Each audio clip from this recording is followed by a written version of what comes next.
Hello vintage outboard motor fans, this is T-Mike. I'm making another video today.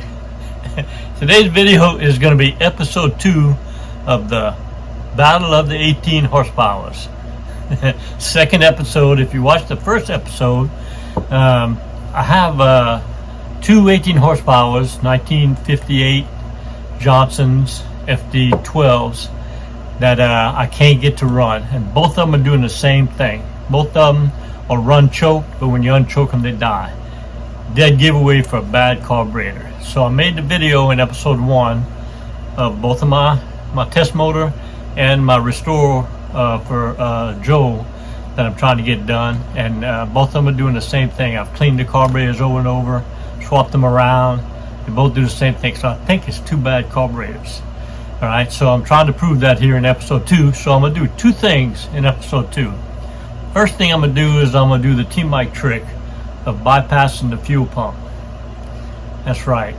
I'm going to talk about the carburetor and how it works right now to tell you why this test is really not necessary, but I'm going to do it anyway. So the carburetor bowl here at the bottom, alright, gets fed fuel, right, from the gas tank through the fuel pump into the bowl here at the bottom. Once that bowl fills up, you could disconnect the fuel from it altogether and start that motor. It should suck the gas up through the throat and into the engine and run till this bowl empties, which usually takes from 1 to 3 minutes. All right, so if the fuel, when you're pumping it, if the fuel gets through the fuel pump and into the bowl, fuel pump job is over until this bowl empties. So in my case, it starts and dies right away. It can't be the fuel pump, right? Because the bowl should be full, and the fuel pump doesn't come in effect until the bowl empties. But just to prove it, I'm going to connect this to here on both carburetors and plug it straight into the gas tank, which is going to bypass the fuel pump, right? And when I pump up the gas, it'll go straight into here, fill the bowl, and it should run as long as I keep pumping the bowl. I've done this 1,000 million times to verify whether the fuel pump or what the problem is. So I'm going to do this on both motors, see if I can get them to run and keep the pump going.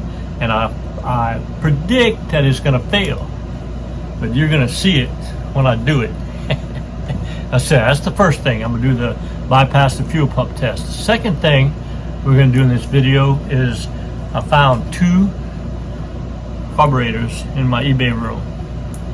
This one looks to be in pretty decent shape. This one, not so good. Doesn't have needle valves on it. But anyway, I found two fuel carburetors. I'm going to clean both of them and rebuild them and mark them carb 3 and carb 4 and set them on my two motors outside, and we may end up with 4 bad carburetors, or I'll find that at least one of these carburetors work and I just have a set of bad carburetors, which I've been through this before on other parts. You end up running parts through your shop and the bad ones keep getting put aside. Before you know it, you got a bunch of bad parts. I may have a bunch of bad carbs. I just need to get one working to prove that they are bad carbs. So it's going to be a fun video. Always having as much fun as I am. So if everybody's ready, here we go. All right, so I got my fuel connector here, straight into the carb. All right, go straight into the carb. Disconnected the fuel line coming from the fuel pump. So we're going to give her a whirl, see if she does the same thing. I'm going to pump it up. Make sure the bowl is full. Choke it.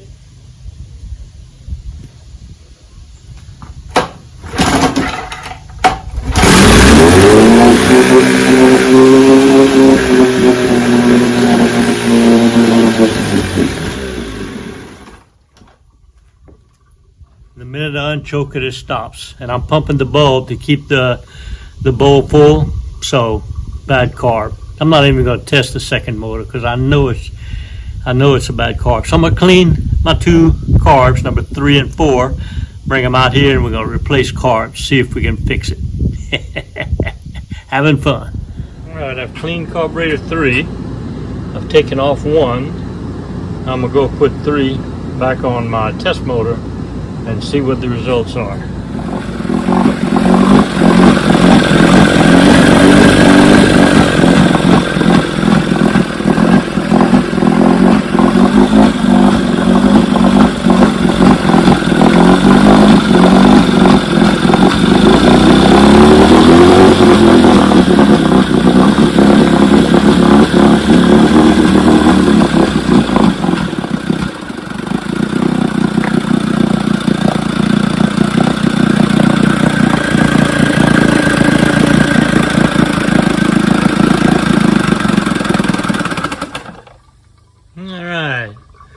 Carb 3 is a winner.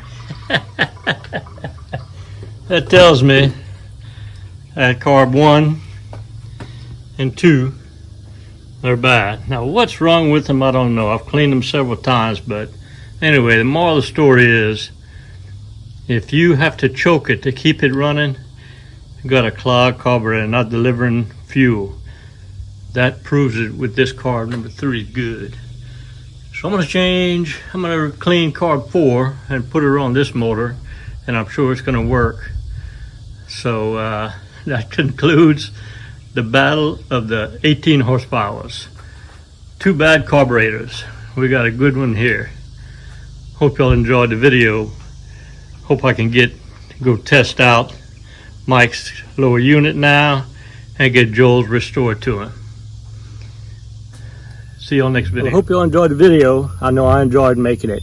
You know, my mission here at T Mike's Vintage Outboards is to have every part, every video, and every parts manual you need to repair, service, and restore your vintage outboard motors.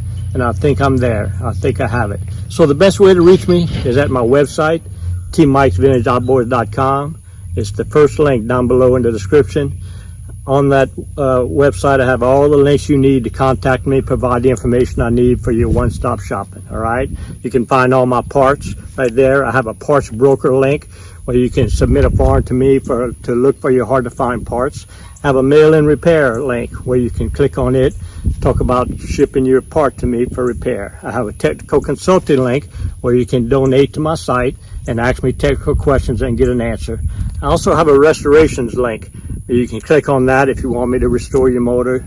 I can give you the information you need to do that.